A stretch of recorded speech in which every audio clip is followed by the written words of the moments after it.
So in 2011, 9,600 people were treated in emergency rooms across the nation for firework injuries to the extremity as well as to the body.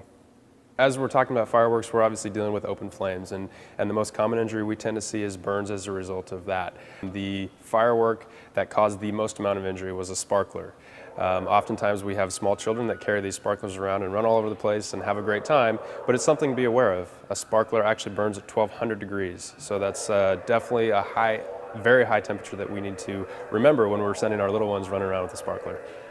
If you do happen to catch any article of your clothing, or you happen to notice somebody who is on fire as a result of fireworks, we're going to use the old stop, drop, and roll. As somebody's doing that, have somebody else call 911, because chances are they're going to be injured and they might need some assessment from our firefighter paramedics. Our firefighter paramedics are highly trained and highly skilled in treating a wide variety of injuries and ailments as it comes to dealing with various incidents.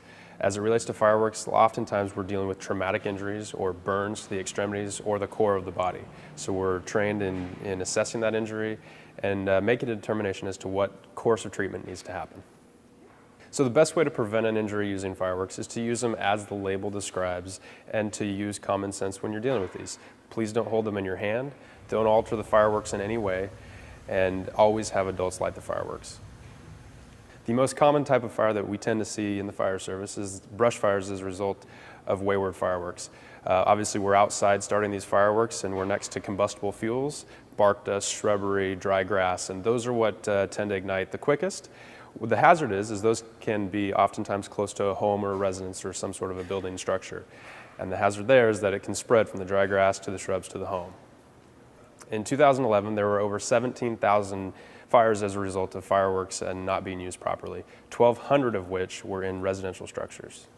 So regardless of the type of fire you start, the first thing you should do is call 911, and we'll be out there to come take a look. If the fire's out, it's important that we still even come take a look, because it can be hidden in a void space or hidden underneath some dry bark dust that you may not know, and it can smolder and smolder.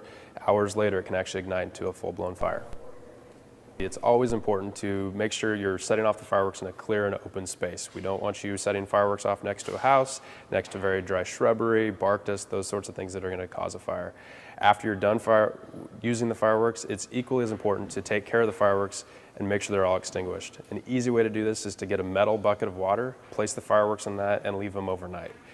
So some advice for our members of the public is to adhere to the 4 B's as it relates to firework safety. The first is to be prepared, be safe, be aware, and be responsible. Tragedies come in all shapes and sizes as it relates to fireworks. It could be something as simple as a burnt finger or burning down someone's house. We don't want to see that. Our goal is to keep you safe and keep you injury-free as we celebrate a safe and happy 4th of July. Keep it safe and keep it legal.